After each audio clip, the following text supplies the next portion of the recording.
So good afternoon. I'm going to be talking about my project, which is towards the University of Sanctuary, cultivating a culture of welcome within and beyond the London School of Economics and Political Science. So this project really set out to explore how the LSE can further develop a culture of welcome for forced migrants. And I could probably talk for the whole 5 minutes, but I won't about why this is important. But briefly, it's important in terms of well-being and opportunities, and in terms of its contribution to post-conflict reconstruction and the advancement of social and economic equality. And I really was interested to do this project after having kind of previous experience working with refugees. I gained a bit of exposure as to how difficult it is to kind of navigate access to higher education as someone who maybe doesn't have kind of the discursive knowledge that home country students have in these processes. So first of all, the project was specifically designed to help the LSE work towards achieving University of Sanctuary status. So this is a status that really indicates universities' commitment to welcoming and including people who are seeking sanctuary and safety.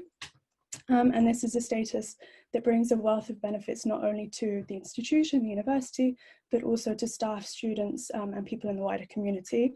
And what's important to note about the status is that it doesn't just require that this work goes on within the university campus, it also requires that the university works to kind of move more in the wider community and also across the higher education sector in the UK. So looking at how this can become more inclusive and welcoming. So just a quick note on terminology. The term forced migrant is used throughout as a blanket term for ease. And the project was kind of grounded in desk research, as well as 15 semi-structured interviews. So this was with LSE students from forced migrant backgrounds, teaching staff, professional services staff, staff from NGOs and so on. And then I kind of analysed this thematically using NVivo 12. So one of the key findings that didn't actually require too much research on my part was that there are very low numbers of these students at the LSE currently. We're roughly speaking less than 10, which is comparatively quite low. And this in itself is kind of an incentive for the LSE to work and to think about how it can play more of a role in the wider community and forge more connections and so on. Secondly, I found that the applications process for these students was actually going quite smoothly. Students had a lot of periods in which a kind of administrative staff would be focused in the ways in which they kind of endeavoured to work around problems that documentation and so on produced. In terms of well-being, I found that students from forced migrant backgrounds faced kind of extra stress factors.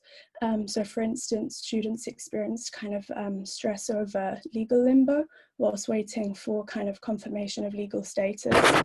And following on from that legal status in itself, students sometimes, not always, but sometimes had to kind of navigate issues that arose where there were staff misunderstandings about kind of the specificities of statuses. And in terms of the culture, I think this is something maybe quite similar to the other project findings. Some students felt as if they didn't really belong at the LSE, owing to kind of the prestige of the university and their backgrounds. And finally, in terms of the wider community, I found that there had been kind of events before to support the wider community, kind of like language classes, but that these were all quite isolated events and that there was no continuity and there needed to be more of kind of a cohesive approach going forward.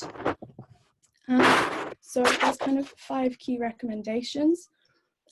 So the first, in terms of well-being, I would suggest that each student is provided with a mentor. So this is someone that's well informed about their legal status and equipped to help them navigate issues and kind of recognize signs of psychological or emotional struggle.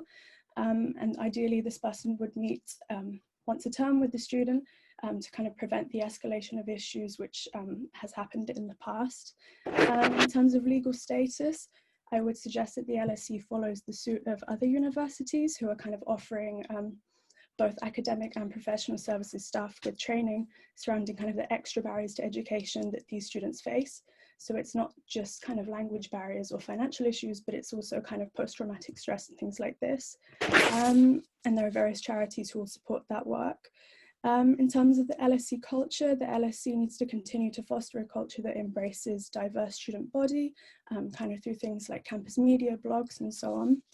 And in terms of the wider community, I think that what is needed is really kind of partnerships with local organizations to host schemes for forced migrants, especially kind of CV advice sessions or career support sessions, and also to make sure that once they are open eventually, that these people, forced migrants in the wider community, know that these facilities are open, like the library, and that it's there for their use. And finally, in terms of sustainability, I would recommend that a member of staff is assigned with the responsibility to kind of sustain this culture of welcome, because a large part of the population at the LSE is transient, and students come in and they move out. There kind of needs to be a port of call who can liaise between different branches of the LSE who are working within these areas, like the Migration Studies Unit, STAR, and so on. So yeah, that's it from me.